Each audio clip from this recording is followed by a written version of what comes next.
de qué parte, qué lado del Atlántico estáis.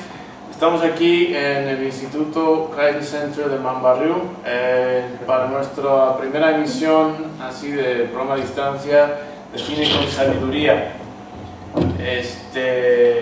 Y vamos a comenzar un poquito con, tenemos aquí a personas en vivo que pueden comentar, se les oye a través de Skype, y tenemos aquí las personas presentes.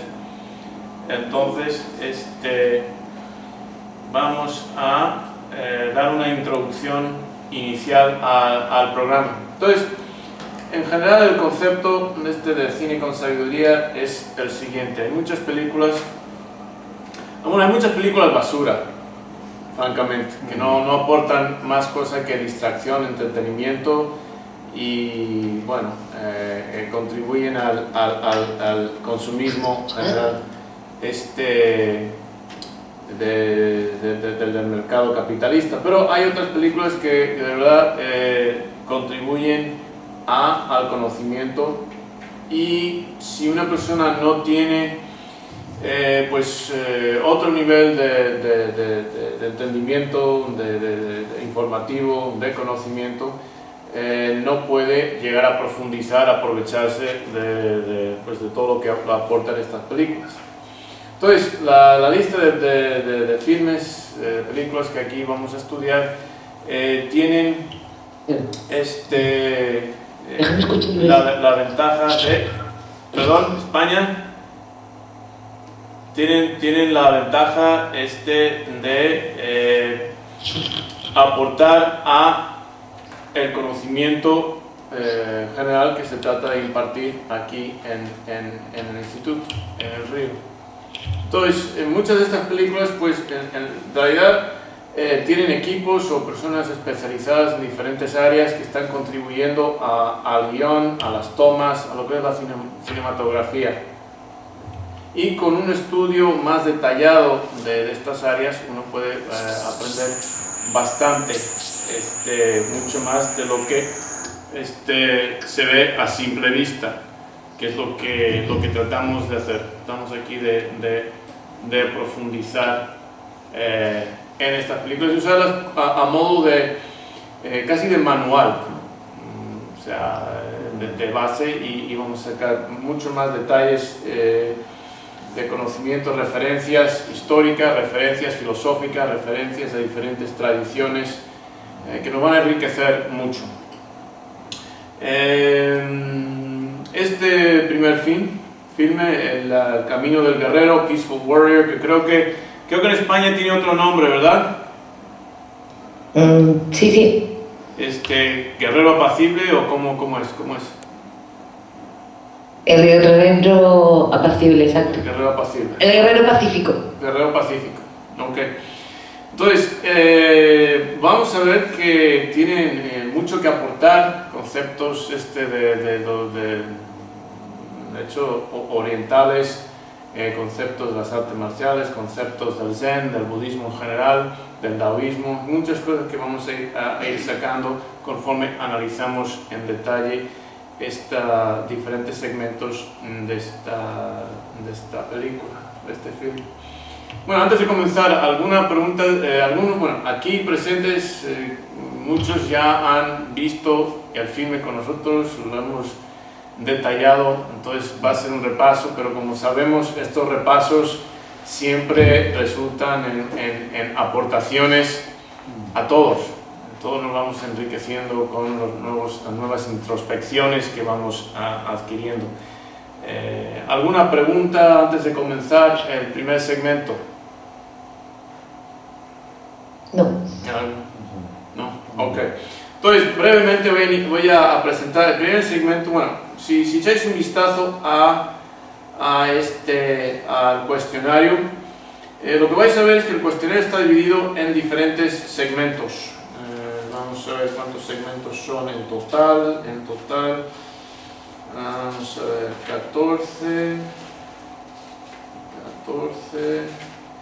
14 segmentos, un total de 83 preguntas.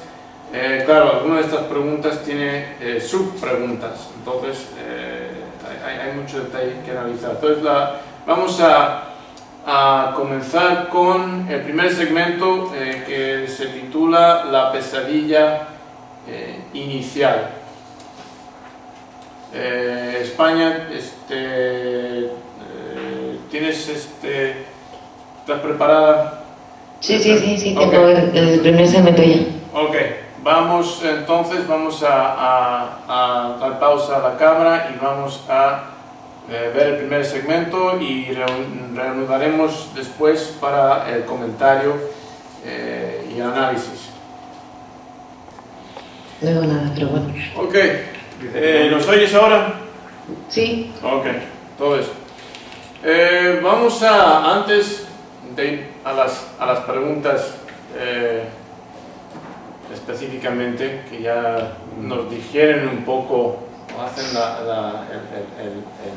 el papel de digerir un poco el análisis, pero ¿qué impresiones tenéis acerca de ese primer segmento? Imaginaros que lo estáis viendo por primera vez los que ya lo hemos analizado.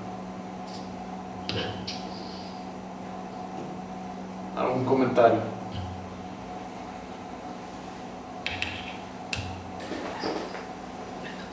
Bueno, pues es evidente, Dan no puede conciliar el sueño.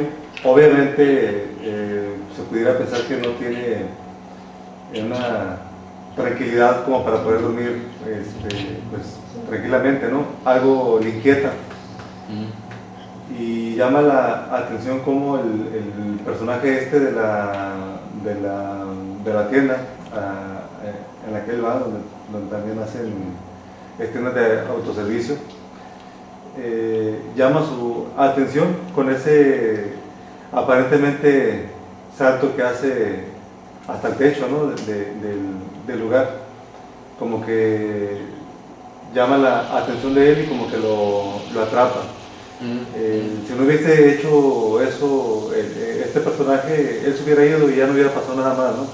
Como que hay una intención de este personaje de la tienda en robar su atención, en capturarlo. Eso es lo que me da sobre eso. Ok. ¿Algún comentario? ¿Alguien más? Ok, bueno, vamos a ver. Si tenéis el cuestionario delante, vemos que en la primera pregunta dice: el título original del filme, Peaceful Warrior, Guerrero Apacible, ya nos comunica una especie de ironía, de contradicción o de resolución de contradicciones. Es una paradoja. Peaceful Warrior, guerrero apacible, guerrero paz, guerra paz. No tiene sentido si lo analizamos, o sea, desde ese punto de vista. Aquí ya de por sí implica algo que nos debería llamar la atención. ¿Cómo hacer un guerrero de paz? Son dos conceptos que se oponen. Vamos a ver que la película de por sí trata las enseñanzas del maestro y las experiencias a través de las cuales pasa el personaje aprendiz de Anne y también nosotros, ¿okay? Va a consistir fundamentalmente en romper nuestras percepciones, nuestros esquemas en cuanto a este tipo de dicotomías. En apariencia, guerrero, apacible, son contradicciones, pero el Zen y el Taoísmo se centran, se fijan en ir más allá de las aparentes contradicciones para llegar a la realidad de las cosas. Aquí en esta primera pregunta hay tres citas. Una dice: el guerrero precisa de la paz interior, ya que el frente primordial de la guerra diaria está en su propio espíritu. Típicamente pensamos en el concepto de guerrero en alguien que desempeña una batalla contra fuerzas, amenazas exteriores, ¿verdad? Enemigos. Sin embargo, aquí en esta cita, el guerrero precisa de la paz interior. de la paz interior, ya que el frente primordial de la guerra diaria está en su propio espíritu, está por dentro, ¿sí? Está por dentro. Eso es algo fundamental en las tradiciones orientales, en el concepto del guerrero, o el arquetipo del extremo oriente del guerrero. Requiere que el guerrero encuentre, establezca la paz por dentro, precisamente desde un punto de vista pragmático. Precisamente es más fácil, va a ser más eficaz y eficiente, más capaz de desempeñar lo que tiene que hacer y eficiente, más capaz de hacerlo con menos esfuerzo, si mantiene una paz interior. Entonces, visto desde ese punto de vista, ya se empieza a disolver esa aparente dicotomía, esa aparente contradicción o paradoja entre guerrero apacible. El guerrero tiene que llevar en este concepto de la paz por dentro. Efectivamente, el propósito de la guerra debería ser de imponer una paz, no la guerra por la guerra misma, sino la guerra con el objetivo de una paz, establecer una paz. Pero para que esa paz externa se pueda establecer a través de las acciones, las intenciones, el desempeño del guerrero, antes tiene que tener la paz por dentro. Entonces es muy importante tener eso en cuenta. Otra cita aquí en nuestro cuestionario, que viene a ser más o menos un manual de estudio. Podríamos identificar al Buda como el primer guerrero apacible, ya que surge de las castas guerreras para compartir su gran entendimiento. Y es algo que muchas veces, demasiadas veces se pierde de vista. El vínculo que existe entre las tradiciones guerreras del Extremo Oriente y las tradiciones espirituales, religiosas, de filosofía profunda. Muchas veces se pone demasiado énfasis en el hecho de que las artes marciales fueron impactadas por el Zen, el budismo, es decir, las tradiciones espirituales, pero en realidad podríamos decir fue al revés, porque el Buda, antes de llegar a ser el Buda, Shakyamuni, antes de llegar a ser un hombre iluminado, antes de llegar a ser un hombre espiritual, primero tuvo el entrenamiento del guerrero. ¿Por qué? Porque era el hijo heredero del trono, era miembro por herencia, por nacimiento de la casta guerrera. Entonces esa sería su identidad. Primero fue guerrero, después, surgiendo de esa base, o una vez esa base establecida en su identidad, en su entrenamiento, en su filosofía personal, su paradigma personal, ¿okay? Después hizo el cambio. Pero, de hecho, cuando uno lee acerca del Buda y sus comentarios y sus actitudes, es netamente tajante, muy marcial en sus actitudes. Cuando no quería hablar de algo, simplemente no hablaba, mantenía lo que se llamaba el noble silencio. Si a alguna persona le parecía estúpida, se lo decía. O sea, no era muy diplomático en su forma de ser, muy propio de un oficial, de una persona, pues claro, criada y entrenada en ese tipo de régimen mental y de actitud, que no pierde el tiempo. El budismo es muy marcial en su actitud, en su forma de ser, que es muy pragmático, va a la eficiencia. No gusta de la ornamentación, no gusta de demasiado ritual, sobre todo el Zen, que viene a ser como una depuración al budismo original. O sea, entonces eso hay que tenerlo en cuenta, que da de por sí en las tradiciones guerreras y las tradiciones espirituales del Extremo Oriente, el guerrero y hombre espiritual van juntos, son dos caras de la misma moneda. Otra cita, aquí tenemos cita del Buda, dos anteriores eran mías, cita del Buda. El dolor es inevitable, el sufrimiento es opcional. Dolor es inevitable, el sufrimiento es opcional. A veces eso choca a las personas o les sorprende, pero es importante porque muchas veces no distinguimos entre dolor y sufrimiento. Las palabras son importantes, son muy importantes aquí. Y el guerrero tiene que manejar este concepto claramente. El dolor en la vida sí es inevitable. Cosas van a suceder que te duelen tanto físicamente como emocionalmente, mentalmente, en todas las, como uno quiera verlo espiritualmente. El dolor no es imposible navegar por las aguas vitales sin que algo suceda que le impacte a uno de una forma negativa.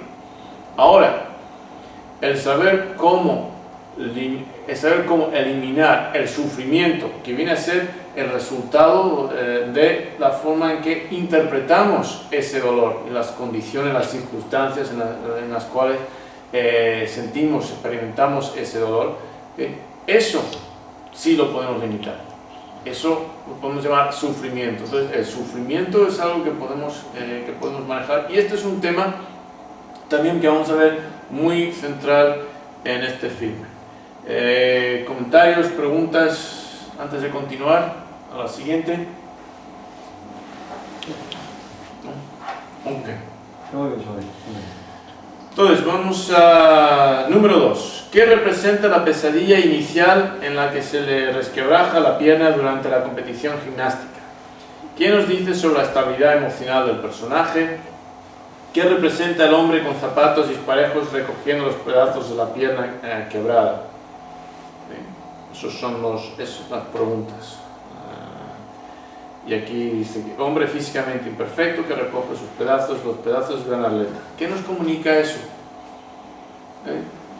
Hombre físicamente imperfecto, sin embargo, recoge los pedazos del gran atleta. Comentarios sobre ese punto antes de que vayamos aquí a la chuletilla que ya nos indica algunas cosas.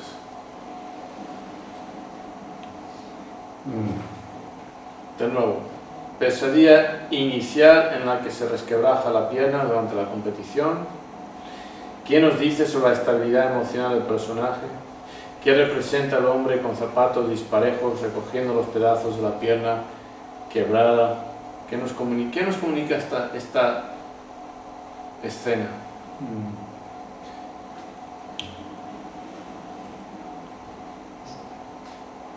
Es como su mayor temor, Chodai, del personaje, ¿no? Aparentemente el hecho de soñar o tener esta pesadilla en la cual su pierna se quebra, sí, me da a entender como que eso es como su principal temor, el miedo a lo que más él quisiera que nunca le sucediera, pues. La parte esta del personaje imperfecto, que recoge sus pedazos, aparentemente, ¿no? También es muy interesante cómo personaje, pues se supone es un atleta, por lo que estamos viendo, físicamente busca una perfección él físicamente en cuanto a su forma física, ocupa estar en ese estado. Como alguien imperfecto va a intervenir con él para de algún modo poder arreglar algo, ¿no? Porque ahí lo que estamos viendo es que llega el personaje de la tienda y está recogiendo los pedazos, o sea, está como dando a entender esa parte, pues como que va a tener una aportación positiva en cuanto a arreglar algo con él, como que es algo paradójico, pues ahí, bueno, sí, como metafórico, más bien. Pero como alguien imperfecto, pues cuando él es físicamente pues casi perfecto, Es así como un poquito... No, de nuevo una paradoja, ¿verdad? Sí. ¿Podías oír los comentarios? ¿Se podían oír los comentarios de aquí, de Carlos? ¿Carmen? Bueno, vamos a... no se oye. Ok. Vamos a ver. Aquí se me oye. Tenía aquí un mensaje. No se lo oye. Ok, la próxima vez vamos a poner el micrófono un poco más cerca para que tú puedas... Ok, pues... más o menos resumiendo lo que dijo nuestro compañero aquí, es que tenemos en el sueño que se expresa el miedo profundo del personaje, qué es lo que teme. Tenemos la paradoja entre él, hombre perfecto que se ha dedicado a la perfección atlética, física, y por otra parte tenemos un hombre imperfecto porque resalta el hecho de que tiene zapatos diferentes y es un hombre ya mayor, le va recogiendo los pedazos. En inglés hay una expresión picking up the pieces, recogiendo los pedazos, que enfoca más en ese concepto de cuando una persona tiene un trauma, tiene un problema, etc., se desquebraja y viene otra y recoge los pedazos, como tratando de recomponer esa persona. De hecho, hay una rima infantil, se llama Humpty Dumpty. Humpty Dumpty sat on a wall, Humpty Dumpty had a great fall. Humpty Dumpty se le muestra como un huevo, o sea, como un huevo con piernas y brazos muchas veces, y estaba sentado en una pared y se cayó. Had a great fall. Okay. All the king's horses, todos los caballos del rey y todos los caballeros del rey no pudieron recomponer a Humpty Dumpty de nuevo. Pero ese es el concepto de algo nos sucede y nos resquebraja. Entonces, ¿qué está sucediendo aquí? Tenemos un múltiple sentido en el sueño del personaje de Dan. Por una parte, tenemos que físicamente teme la lesión, teme que le suceda algo, pero no solamente es a nivel físico, él está temiendo un daño psicológico, un trauma psicológico. No son solamente a nivel físico lo que él teme, sino también a un nivel psicológico. Cuando entendemos esa expresión, ese modismo, picking up the pieces, no solamente a nivel físico. Entonces, ya vemos que por una parte pues él puede estar temiendo la lesión y ¿cuál es la peor? O sea, el peor momento de tener una lesión así, pues en competición, vergonzoso, tremendamente vergonzoso, estar ahí dando el máximo de uno y boom, tener una lesión así. Pero también, y tal vez más importante, lo que él teme, él trae algo por dentro que sabe que le va a llevar al desastre, ya sea físico, ya sea emocional, psicológico o ambas cosas. Y por otra parte, pues sí, se muestra aquí el personaje, hace su introducción, su presencia, este personaje mayor que va a recoger los pedazos. Entonces ya así inicialmente el film establece unas bases para que vayamos entendiendo cómo va a encajar el resto. Cuál es lo que sucede por dentro a Dan y cuál es la función más que va a desempeñar este personaje mayor. El punto del miedo. Miedo es muy importante. Muy importante. El miedo es central a la existencia. Vemos que, por una parte, Dan sueña con ¿qué? Gloria atlética. Vamos a ver que eso es una constante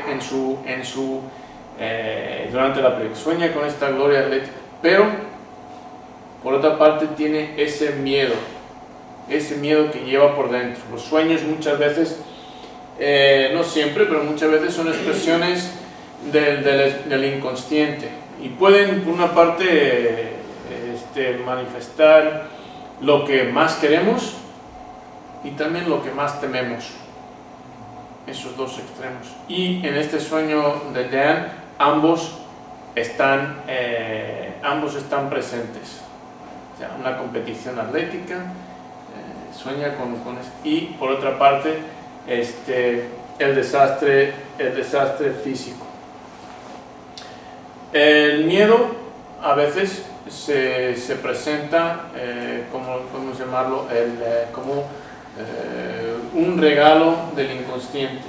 O sea, es la alarma del inconsciente. O sea, el miedo en los sueños es la alarma que el inconsciente se expresa, para decirnos: oye, pon atención a algo está sucediendo y no estás poniendo atención a él. Algo está sucediendo por dentro de Dan y él no está poniendo atención, y entonces su mente inconsciente le está expresando este punto. Sueños a veces en la vida se convierten en pesadilla, y en español pues tenemos, bueno, también en inglés, pero el concepto de un sueño puede ser lo que experimentamos cuando estamos durmiendo, pero también es algo a lo cual anhelamos, algo al cual aspiramos. ¿Cuál es tu sueño? O sea, más o menos tu visión, o lo que más te gustaría que se cumpliera en tu vida. Entonces tiene esos dos conceptos, pero en este caso el sueño de Dan, ambas interpretaciones del sueño, tanto la visión de lo que le gustaría, lo que él más quiere, se convierte en pesadilla, y su sueño, o sea, esa experiencia cuando está dormido, se convierte en pesadilla. ¿Comentarios? ¿Preguntas al respecto? ¿Estás ahí todavía, Carmen? Sí. Ok, comentarios, preguntas. Ok, vamos a tercero. ¿Quiénes son los verdaderos aprendices en el film? Pues nosotros, los espectadores implícitos. La obra entera viene a ser una parábola. Es una alegoría a múltiples niveles y con presentación del género realismo mágico, y voy a hablar un poco acerca de ello, pero hay que tener eso en cuenta, que Dan va a llevar a cabo un aprendizaje con un maestro, pero en realidad los aprendices implícitos somos nosotros, y la técnica para el aprendizaje, para nuestro aprendizaje y también para el de Dan, simultáneamente, va a corresponder a lo que en literatura se ha llamado el realismo mágico. Y aquí, si vais a los apuntes, vais a ver que tengo bastantes puntos. No voy a reiterarlos todos ahora, no voy a poner a leer aquí, pero es algo para que luego lo podáis repasar con mayor detalle, para tenerlo en cuenta cuando continuéis con la película. Lo que sí voy a mencionar un poco, así en términos generales, de qué consiste el realismo mágico y por qué, el porqué del realismo mágico. Y vemos desde el principio en esta película, con el título mismo, está tratando de cambiar nuestros esquemas, nuestras percepciones de la realidad, nuestras percepciones de conceptos que típicamente vemos como opuestos: guerra, paz, guerrero, apacible. ¿Sí? El realismo mágico hace algo muy similar en la literatura, y vamos a ver cómo aquí también en el filme hay realismo mágico. Entonces, ¿en qué consiste el realismo mágico? Consiste en es un género literario que el autor Gabriel García Márquez ha sido el representante más conocido, más representativo. La obra 100 años de soledad es la que típicamente se asocia con el realismo mágico, pero hay muchas otras, por ejemplo La casa de los espíritus de Isabel Allende, Personalmente a mí me gustaba más esa obra que Cien años de soledad, pero eso ya es cuestión de gustos. Pero en el realismo mágico lo que se trata de hacer es de presentar una visión de la realidad que desafía la visión, la interpretación, la percepción de la realidad del lector implícito, de una forma que el lector implícito no tiene más remedio que aceptar. Muy diferente a la fantasía. Voy a repetir eso. Muy diferente a la fantasía.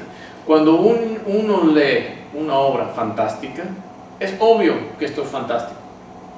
¿Okay? No nos reta en absoluto, no desafía nuestra idea de la realidad en lo más mínimo, porque sabemos que se trata de una fantasía. Pero en el realismo mágico es diferente. El autor o la autora, a través de técnicas narrativas, lo que hace es presentarnos una perspectiva de la realidad mágica, de alguna forma, de una forma en la cual tenemos que suspender nuestro análisis crítico y simplemente aceptarlo. Es decir, se combina de una forma con la realidad, de forma que tenemos que aceptarlo como si fuera una realidad factible. Por ejemplo, en el film, ¿qué sucede? Dan sale de la gasolinería, de la tienda, y de pronto este señor aparece en el tejado. Pues es imposible. O sea, luego él va a decir, bueno, es imposible.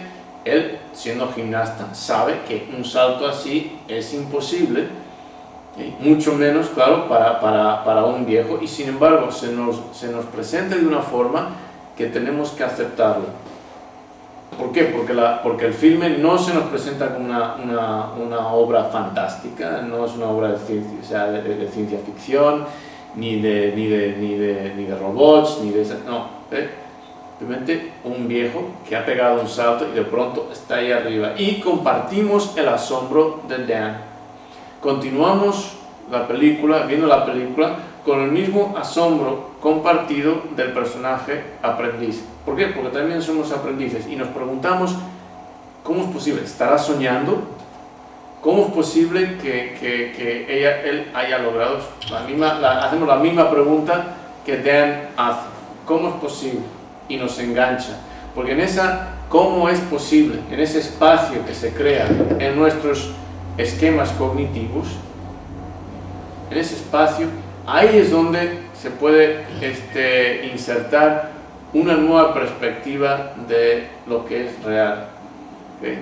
Una nueva perspectiva. Tenemos que suspender nuestra interpretación de la realidad tal como hemos aprendido por cultura, por educación, ¿okay? Etcétera, por experiencia personal, tal como hemos aprendido a que, entre comillas, debería ser, pues, la tenemos que suspender. Y en esa suspensión que se nos ofrece la oportunidad de llevar a cabo un nuevo entendimiento. Bueno, el realismo mágico, típicamente, como género literario, típicamente se encuentra en culturas en las cuales hay una población indígena y una población, podemos decir, de primer mundo o occidental, común, o sea, occidental. Entonces, aquí en Latinoamérica, por ejemplo, no es de extrañar que surgiera este género literario, porque la población está muy influenciada por las creencias indígenas, tanto de los amerindios como de los africanos, diferentes lugares que trajeron sus creencias en cuanto a la magia, la brujería, etc. Y se combinan con las interpretaciones de la realidad típica del ser humano occidental del siglo XX-XXI, lógico, racional, científico. Entonces, el lector implícito viene a ser, en la obra, viene a ser el individuo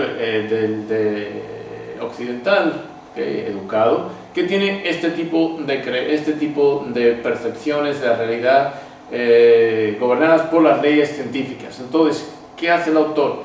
Presenta un mundo en el cual lo mágico se combina perfectamente, ¿okay?, con lo científico, de una forma en que el lector tiene que suspender su interpretación y simplemente aceptarlo. Tenemos que aceptar que de alguna manera este señor dio ese salto y apareció en el tejado.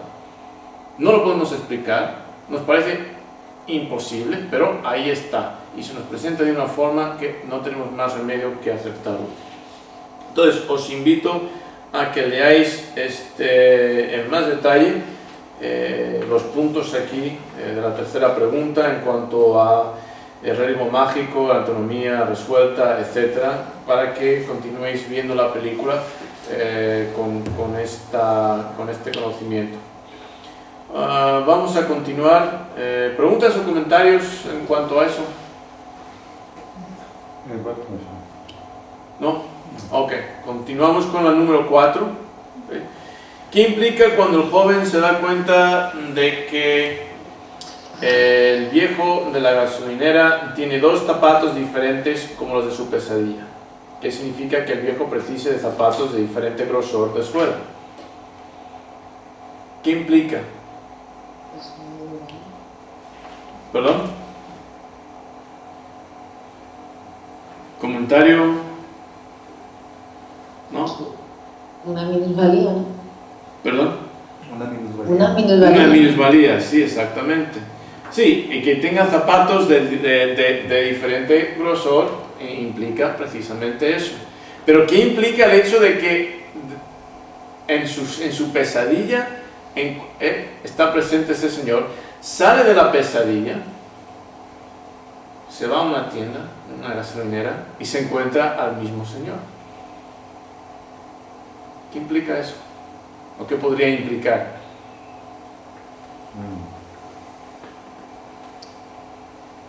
Una realización del sueño real. Ajá. Una realización del sueño en la realidad.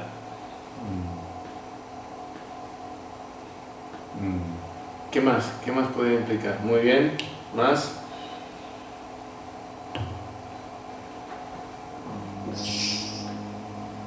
¿Más ideas?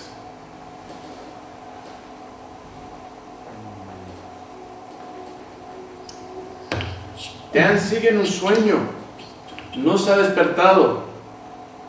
O sea, antes estaba en el sueño que típicamente nosotros todos consideramos un sueño. Estamos dormidos, ¿okay?, y tenemos estos episodios, estas experiencias que llamamos sueño. Nos despertamos y pensamos que estamos despiertos. Pero lo que el aprendizaje del film nos trata de transmitir aquí es que sigue dormido. Que el Buda, el despierto, la iluminación, despertarse, es un despertar del sueño, de toda la ignorancia que la gente típicamente tiene. Entonces sí, estaba dormido soñando, pero se despierta y sigue dormido. La realidad no es como él la interpreta.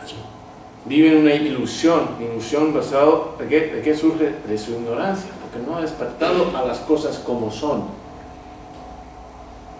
Concepto muy budista, muy budista. ¿Os acordáis, por ejemplo, de la parábola, bueno, de la alegoría, dependiendo de qué punto de vista, del mito del Buda, cuando tiene su iluminación, está bajo el árbol Bodhi, tiene su iluminación, ha despertado, como nosotros diríamos aquí, su gran entendimiento, sale de debajo y ya tenemos amplia ocasión de hablar acerca de los detalles de esa experiencia, y emprende su camino, y de pronto las personas le ven y le preguntan que qué es, porque le ven que está iluminado, o sea, le ven la luz. ¿Okay? Es claro, metafórico, no tenía una luz, pero se dieron cuenta de que algo diferente había en este ser humano, algo diferente, se manifestaba, se expresaba. Le preguntaron, bueno, ¿qué eres? ¿Eres un dios? Dice, no. Pues, ¿eres un ángel? Dice, no. ¿Qué eres? Y en inglés, la palabra es I'm awake. O sea, soy un despierto, estoy despierto, soy un despertado. ¿Despertado a qué? ¿O de qué? Se ha despertado de la pesadilla en la que viven los seres humanos, la ilusión. Se ha despertado a la realidad, a ver las cosas como son. Entonces, aquí Dan, aunque se despierte, sigue dormido, sigue en un sueño, no ve las cosas como son. Comentarios.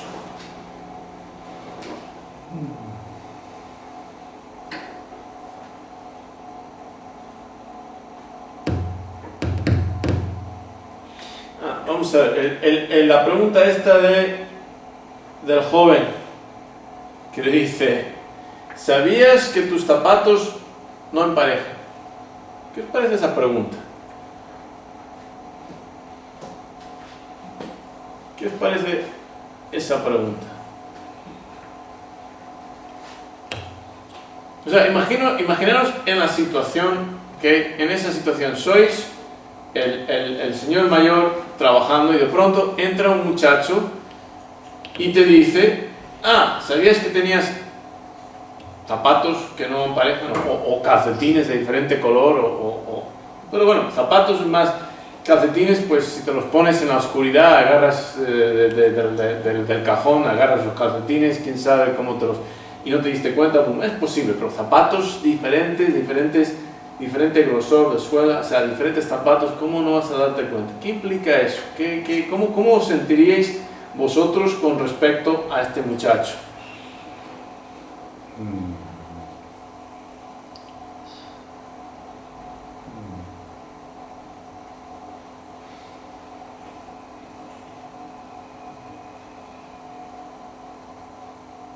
¿Algún comentario? ¿Cómo?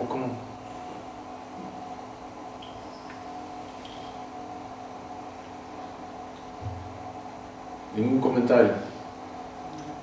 Pues, qué estúpido, qué arrogante, que no me he dado cuenta yo de que mis zapatos no emparejan. O sea, qué arrogante por parte de este individuo. Claro que me he dado cuenta. En vez de preguntar, bueno, si tiene la curiosidad de preguntar, ¿por qué tiene zapatos de diferente, que no emparejan? ¿Por qué se han puesto dos zapatos diferentes? Que es muy diferente, es muy distinto a decir, oye, tonto, ¿no te has dado cuenta de que llevas zapatos diferentes? Es muy diferente. O sea, en esencia uno podría decir que está comentando sobre la misma situación, ¿verdad? Los zapatos no emparejan, pero en una, tal como él lo presentó, está indicando, o sea, una posición de superioridad. Piensa que el otro es estúpido, no se ha dado cuenta de que sus zapatos... ¿Os disteis cuenta de la mirada que le echó el viejo? O sea, le dice, estúpido, ya me las pagarás en un momento. Te cobraré de más la próxima vez. O sea, te mira como, tío, ¿de qué vas tú? O sea, es una pregunta, es arrogante por su parte. Adopta una posición de completa superioridad, ni siquiera ya más intelectual. O sea, este es tonto, ni siquiera es tan tonto, ni siquiera que yo soy tan listo, me he dado cuenta, él es tonto. Nos contribuye mucho en cuanto a el pensamiento del personaje. ¿Cómo es este personaje? Pues es arrogante. Comentarios. Entonces continuamos. Número 5. ¿Qué implica para el joven gimnasta que el viejo haya logrado ese asombroso salto en vertical? ¿Cómo quedó afectado el joven? ¿Qué implica para usted? ¿Realmente dio ese salto o es parte del procedimiento de enseñanza del director? Parte de esto lo hemos comentado, pero ¿qué os parece? Carlos ya dijo que pues es asombroso, para el gimnasta, para el joven atlético que se dedica a esto. De pronto un viejo da un salto que él no, y debido a ese salto vamos a ver más adelante, debido a eso, que el joven se da cuenta que él no puede lograr y sin embargo este viejo sí puede, y es el gancho. Es lo que le engancha y le lleva a querer continuar en su aprendizaje. Pero más ideas.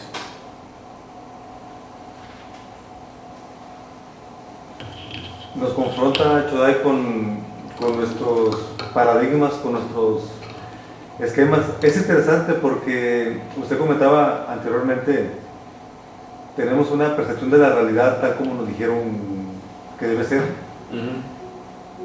Y más allá de eso no podemos percibir otra realidad. La moldeamos de acuerdo a nuestros esquemas, a nuestras creencias. Entonces, el hecho de que alguien haga algo aparentemente no posible, en lo personal pues es un impacto, ¿no? Como de darme cuenta de que, suponiendo que fuera real el salto, ¿no? Sí, sí, sí. De que la limitación realmente está en mi pensamiento, en mi mente. O sea, de que podemos ir más allá, pero nos limitamos de acuerdo a nuestros esquemas, a nuestras creencias. Para mí esta escena, si fuese real, por ejemplo, Sí, sí. Me impactaría de esa manera, ¿no? Salir más allá de mis límites, de los esquemas, de las creencias, de lo que es posible y lo que no es posible, y ir más allá, ir más allá. Eso es una invitación que a mí me haría un impacto. ¿Oíste eso? ¿Se podía oír? Sí, perfectamente. Ok, bien, me alegro. Ok, entonces, más ideas en cuanto a eso, porque capta, creo que ayuda mucho a entender el contexto. O sea, lo que la escena, lo que representa esa escena para Dan, lo que debería representar para nosotros y lo que trata de representar la película, el aprendizaje, que de por sí. Yo me acuerdo, bueno, la milla, 1632 metros o algo así, 1600 y pocos metros.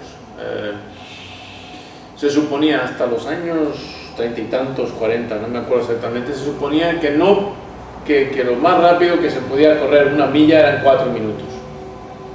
O sea, ese era el límite humano, se suponía que ese era el límite humano. Un ser humano no podría traspasar la milla a esa velocidad. Hasta que un individuo, se me escapa ahora mismo el nombre, rompió la barrera de los 4 minutos, la milla en 4 minutos. Hoy en día, sería difícil encontrar, en los Estados Unidos sobre todo, una buena escuela secundaria, un equipo de atletismo en el cual no haya varios chicos que no corrieran la milla en menos de 4 minutos. Y no es que el ser humano haya evolucionado en 2, 3 generaciones para poder de pronto correr más deprisa, no. Ni tampoco se puede decir, bueno, esos son esteroides. No es cuestión de esteroides. La cuestión pura y simplemente de expectativa. Se pensaba que no se podía hacer y puesto que se pensaba que no se podía hacer, no se hizo. Hasta que un individuo lo hizo. Y entonces fue cambiando la percepción de lo que era posible. Y todo el mundo ya se convirtió en estándar. No me acuerdo ahora cuál es el récord mundial para la milla, pero está bastante por debajo de los 4 minutos. Entonces sí, es cierto, lo que dice Carlos es perfectamente cierto. Vamos con nuestros esquemas que forman lo que se dice un paradigma. Somos paradigmas. Un paradigma es como un esquema, un macroesquema, un esquema complejo que nos dice lo que es posible, lo que es real, lo que se puede hacer, lo que no se puede hacer, cómo se puede hacer, cómo se puede operar. Por ejemplo, en las ciencias, en cada disciplina se distingue por su paradigma. La química se dedica a cierto tipo de estudio diferente de la física. La física estudia primordialmente la materia, pero en movimiento, pero no en transformación. La química se ocupa de la transformación, reacciones que van transformando ciertos elementos, moléculas, en otros, la física, ¿no? Entonces, hay problemas que simplemente para la física no existen. No existen porque no entran en su paradigma. Para la física no existe el problema de por qué las personas son adictas a la nicotina o pueden desarrollar una adicción a la nicotina. Eso no tiene nada que ver con la física.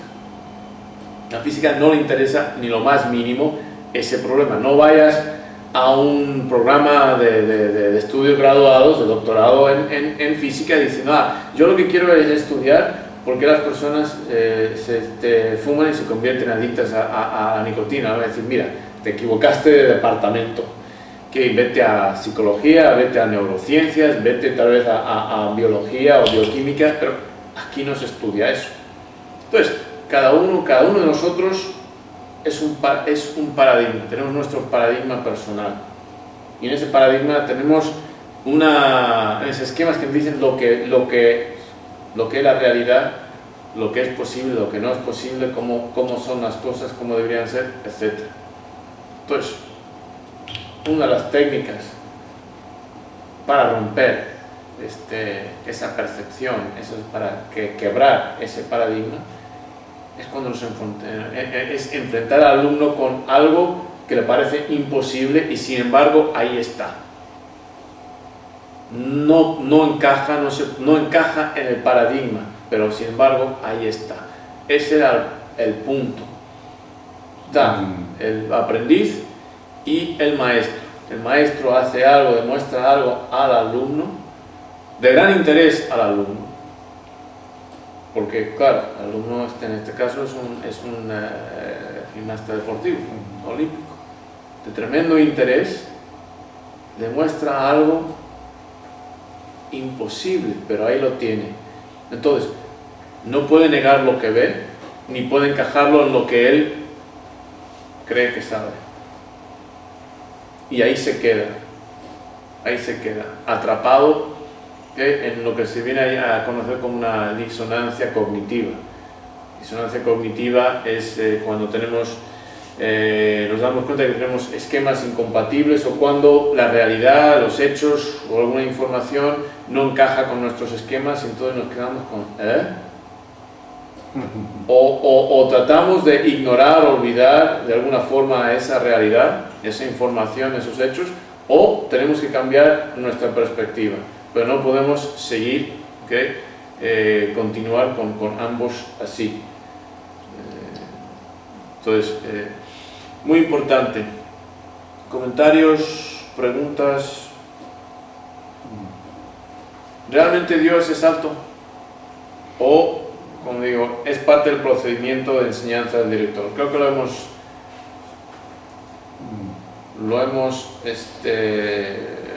respondido. ¿Qué pensáis en cuanto? ¿Dios es alto o es un truco del director?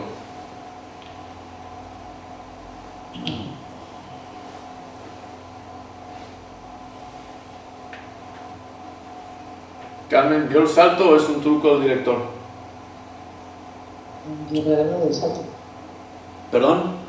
Creo que es un truco. ¿Es un truco o no es un truco? Es un truco. Es un truco. Carmen dice que es un truco. No se oye. ¿No se oye? Se oye regular, pero se oye. Pero se oye muy lejano. Ok, ya está aquí, ya tengo el micrófono más cerca. Tenía para la audiencia, pero entonces la respuesta es no importa. La respuesta es no importa. Esa es la respuesta. había dos opciones, era un truco o dio el salto, pero en realidad la respuesta es no importa.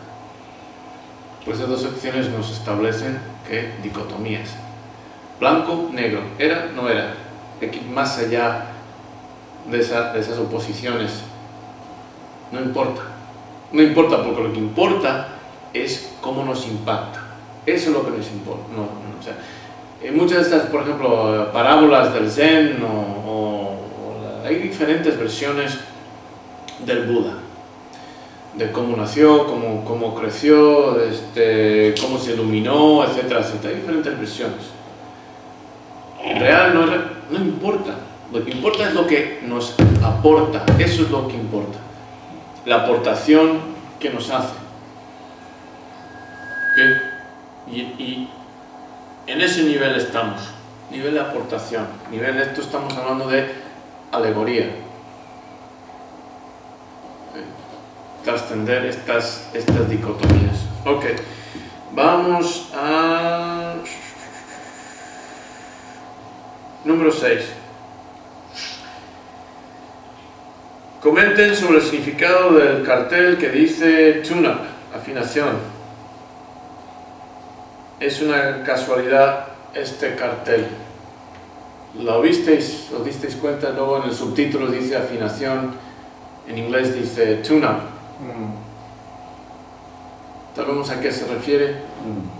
Llevas tu coche, tu automóvil, tu carro, como quieras llamarlo, al mecánico y hace los ajustes necesarios para que todo vaya funcionando en armonía, las piezas vayan funcionando en armonía, etc.